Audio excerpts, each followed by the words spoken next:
in unsurpassed, penetrating, and perfect Dharma is rarely met with, even in 100,000 million kalpas. Having it to see and listen to remember and accept, I vow to taste the truth of the Tathagata's words. Good evening. Good evening. Last week, we spoke about not killing life, which was, very obvious in view of the war in Ukraine. But last week, after we went out into the waiting room in the front, one of the newcomers who was here last week said, stealing is very akin to not killing life, deeply related to not killing life. So tonight we'll talk about not stealing. It's as we enter it and think about it, it's a very difficult and widespread, difficult precept to keep, actually, particularly in this globalized world.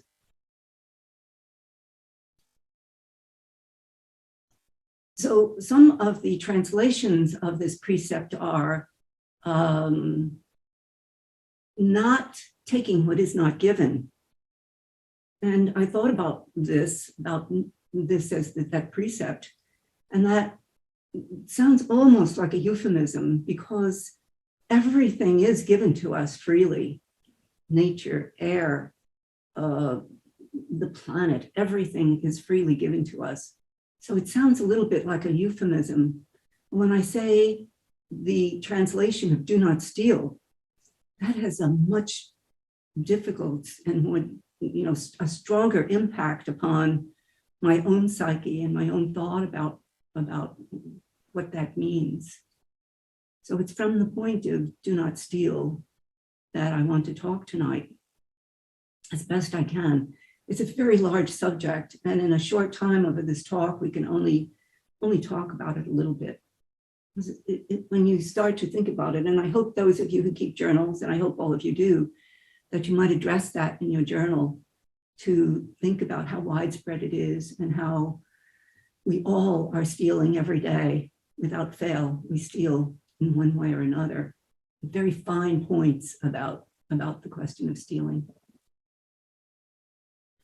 Well, we can start globally. From a global standpoint, globalization has become a great scourge to this planet, I feel. Globalization is not that old in the great forms that we have now. I remember teaching essay in, maybe 15, 20 years ago, and globalization was a new word. Students were beginning to explore it argumentatively. And so it's new, and it has become so ubiquitous and so hard on the entire planet. And yet there it is, and there's probably, maybe no going back from it. I really don't know. We don't know how the world is going to go. And it could be that climate change will rid us of some notion of globalization. I don't know. But think, I think in my own closet, how many pieces of clothing I have that were sewn by mostly women in sweatshops in Asia, Africa. And that I am able to buy those at a pittance because they make even less of a pittance on their daily sweat, so that we in America can be clothed at a very, very cheap rate. It's hard to imagine that t-shirts for $1 could really just cost that, shipped across the Pacific Ocean and sitting in our stores very cheaply, these kinds of articles of clothing that we are able to get so cheaply. And we are stealing truly from the livelihood then of those who are forced into sweatshops to be able to survive, to be able to eat. Many of them live in rooms that are provided for them that are airless and full of terrible smell and so forth. So just on that one thing, we steal. We steal globally. We steal with almost all of our goods.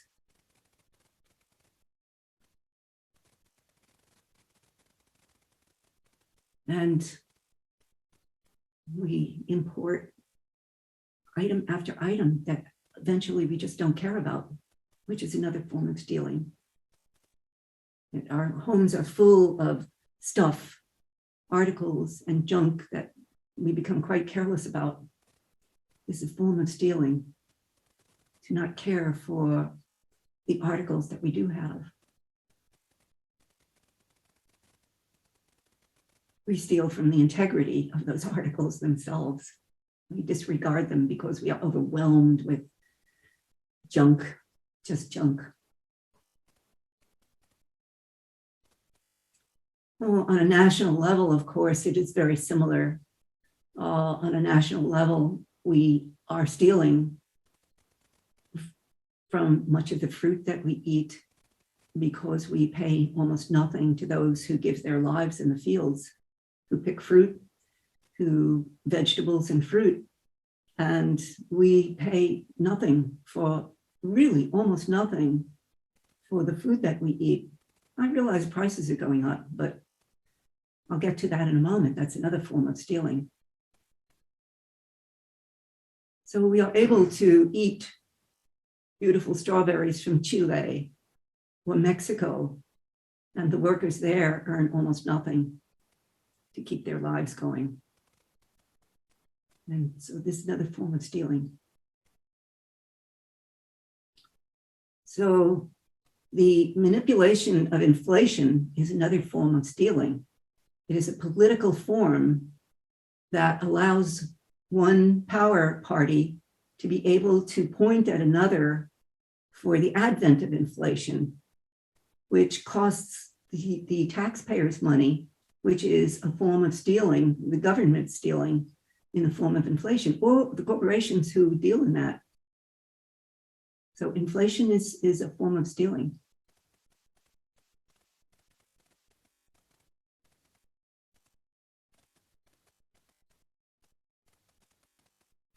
And that's, of course, on this very large level.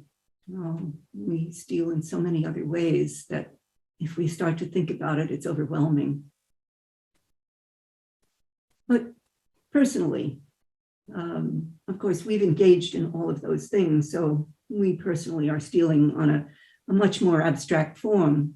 It's not right up close, but we steal time from our own lives, from the recognition of the Dharma and awakening in our own lives. When we sit on the cushion and take ourselves off to Zanzibar or to who knows where, we take holidays while we're on the cushion and we dream of all kinds of things. And this is a form of stealing from our own awakening. Stealing time from that. We come with the intent to practice and to sit in a focused way, and yet how hard it is for us to maintain that, to keep that kind of presence for 30 minutes. So it is, and that sounds maybe a little harsh, that is stealing from the Dharma. After all, we are here. We came to sit with the intention, great intention, and whether we know it or not, we are sitting Zazen. But to be able to sit it in the most present and best way for our own lives is a little bit to steal from the great stamina and encouragement that comes from truly focused Zazen.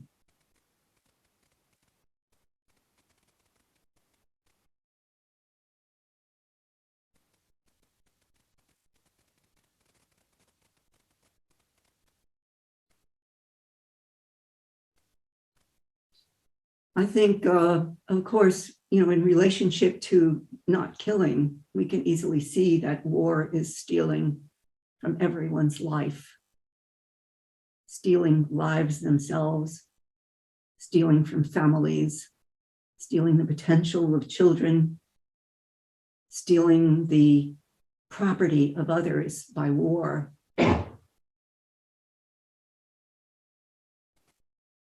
Such an incredible example we have right now. And we can see that development of war by taking all that doesn't belong to one country, just taking it from another country and declaring it theirs. And of course, if I take something from you, if I steal something from you, and you catch me doing it, for instance, you come up and you confront me and you say, wait a minute, that's mine. What did you mean taking that? And I say, yeah, but I want that. I've taken it from you and now I have it. Before you know it, we are in a fist fight. And some kind of means of killing is the ultimate place of that. Potentially so. Or just thoughts of it. Or just the thought of stealing. As we spoke last week, just the thought of killing is to violate the precept. So the thought of stealing is also to violate the precept. Everything is given to us. And the right side of that precept of do not steal is that, of course, do not take that which is not given. But truly, there is nothing to steal and nothing that is not given. Everything is given. Everything belongs to everybody. So we cannot steal if we reside so deeply in the Dharma. The thought of stealing does not occur. Now, there are certain things that belong to you that do not belong to me. This computer, for instance, belongs to the Zendo. And so it's right that that's who it belongs to. My computer belongs to me, and that's right that I have some things. And so it's right that we all have things, and that's perfectly fine. But there ought to be no thought about stealing at all from anyone. But I've been musing also on the question of homelessness in regard to stealing. I heard a lecture a couple of years ago, actually, by a professor, a philosopher. I'm sorry, I don't remember his name at the moment. He was giving the lecture at Oxford, and it was about homelessness and poverty. And he said something that struck me very hard, and I have practiced it ever since. He said that if you have a reasonable amount of money in your bank, in your wallet, and you pass somebody on the street who is begging, and you do not give them something, he said, that is, I don't remember what he called it, but I could say that that's a form of stealing, because we are then hoarding our own goods and not sharing them in ways that might be helpful. It is not my decision about how a homeless person, a person begging, might use that money. That's not my business. But it becomes harder and harder to pass anybody by without giving them something when I am so well off. And I myself have engaged in the practice of begging as a mendicant. And I know how hard it is. Believe me, begging is extremely difficult work, and you do not do it unless you are desperate. So it's akin to stealing because of hoarding our own goods.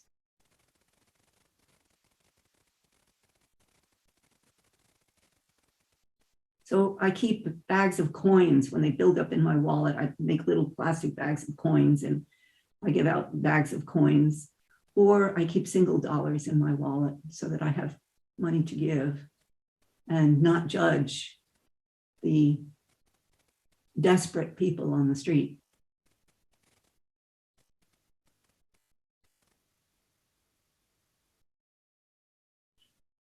So do not steal is such a strong and difficult precept to keep in this global world and in the society that we are in. But one that really behooves us to look into, to consider the range in our own lives, especially in this culture that we are in, the American culture that constantly wants, and constantly is driven to acquire. So even the notion of acquiring is part of stealing. And then the question, of course, in our practice is not, what do we call it? Wishing for something, wishing for enlightenment, or anything like that. Wishing for something. What are the words for that? Aspiring. Aspiring. Well, no, aspiring is not quite the right word. I just don't have it at the moment. But that is to sit with the mind that tries to gain awakening. The gaining mind. That's maybe a good enough word. It's not exactly it, but the gaining mind. And that's true, not just of in practice, but the gaining mind of anything that we do in the world, gaining. And so to sit in Zazen with the gaining mind that I will gain awakening by doing this is a way of stealing. That does not belong, awakening doesn't belong to us. It's not ours. Awakening is the gift of the Buddha to us. Well, I'm going to ask for questions now because I feel like this group here wants to say something.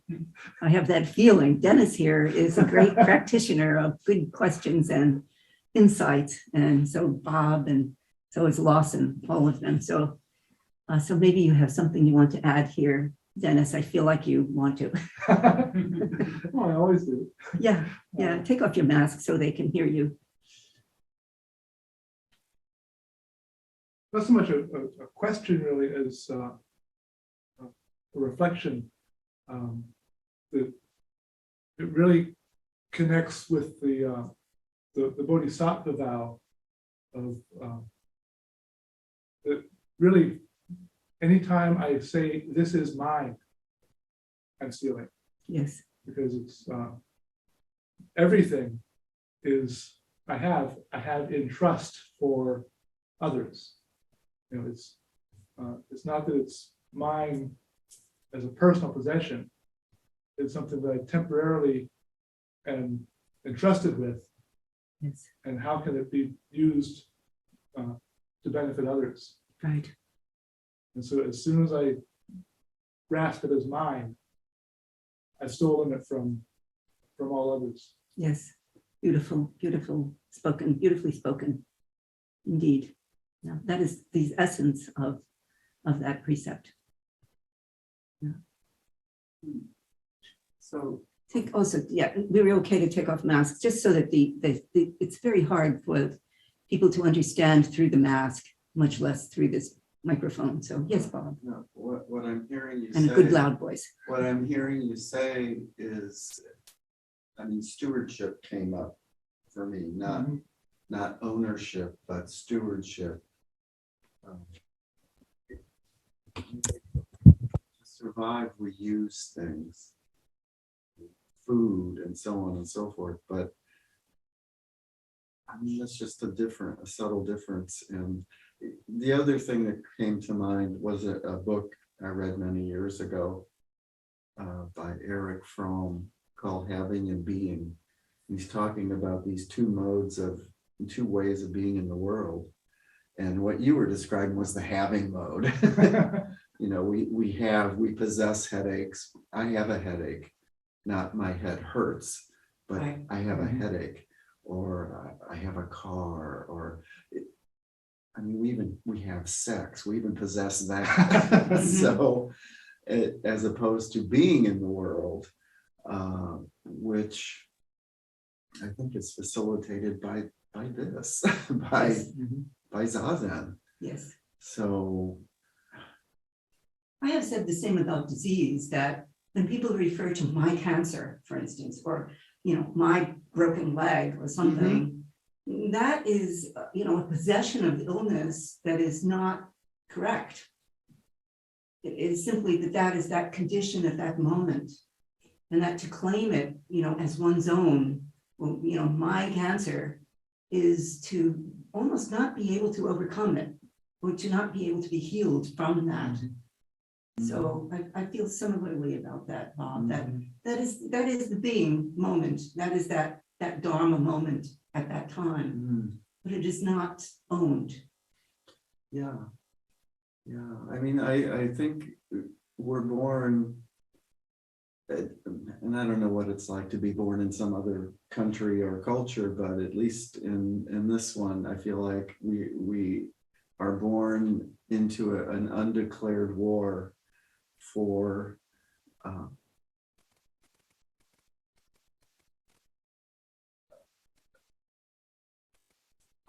don't know where to go with that. I want to say an undeclared war on ourselves. In other words, and you alluded to that. We're taught to want things, to desire things, to always need things, and much of it is just garbage. It's just the fact of purchasing things almost. And with COVID, I've probably watched more TV than I need to, but what has really struck me is not the television shows per se, but the commercials. They're just relentless. And they come at you constantly. Just wanting, Greeting, having, acquiring. Yes, and never being satisfied with who you are. I mean, it's so clear. At any rate, so this is my antidote: is being here to short circuit that. Excellent. So the question of being content with what one has been given is another practice to come past that huge desire to go shopping or to acquire goods, to truly understand contentment in one's own life is to keep the precept, which is hard to do.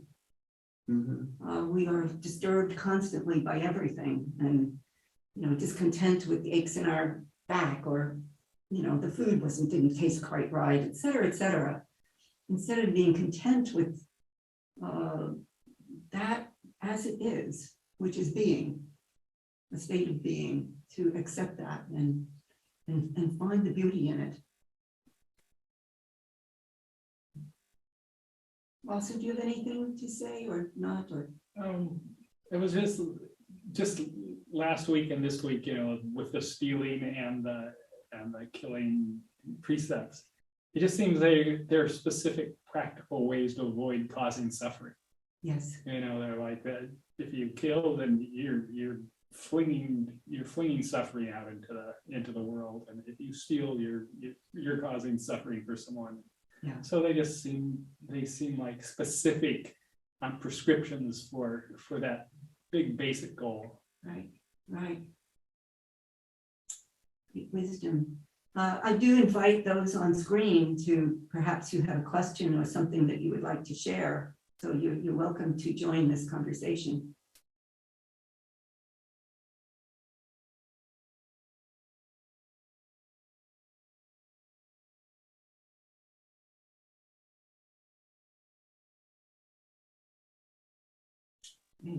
Yeah, well, great wisdom coming from each of you. Deep appreciation for that. Writing some of those in your journal. I hope you keep a journal. I hope you keep a spiritual journal. You have such great thoughts, Dennis. Please write them down. Write them down. You have a beautiful mind. So it's very good to do that, to declare that for yourself. So please do. Please think about keeping a spiritual journal, and others too. Please think about doing so. It's very invigorating, and it strengthens your own practice. Keeps you on track, and maybe when you go back and read it in about 10 years, you say, that's pretty cool. So, all right.